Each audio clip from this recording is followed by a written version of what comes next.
Ang cognitive at saka behavioral, yan talaga yung dahilan kung bakit dumadami na yung sintomas mo, kung bakit dumadami na yung phobia mo at yung mga kinakatakutan mo.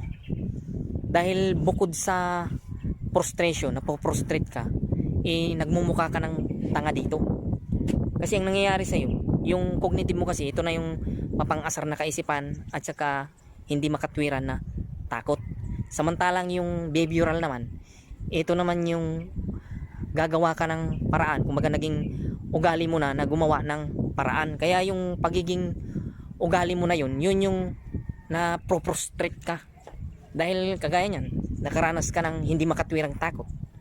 Tapos lalabanan mo. Sinong kalaban mo, di ba? O di na prostrate ka. Kumbaga pipigilan mo siya para hindi mo siya maramdaman. Di ba? Hindi mo naman yung mapipigilan. So ang mangyayari sa'yo, di mapoprostrate ka. At saka bukod sa frustration, nagmukha kang tanga. Di ba? Kaya ang mangyayari, parang yung sarili mo lang din yung naging kalaban mo. Kumbaga naging nainis ka na rin sa sarili mo. Kasi dahil nga yan sa yung pag-uugali. Kumbaga naging ugali mo na kasi na kung mayroon kang maramdaman, kailangan aksyonan agad. Kung mayroon kang naramdaman na takot, kailangan iligtas mo agad yung sarili mo.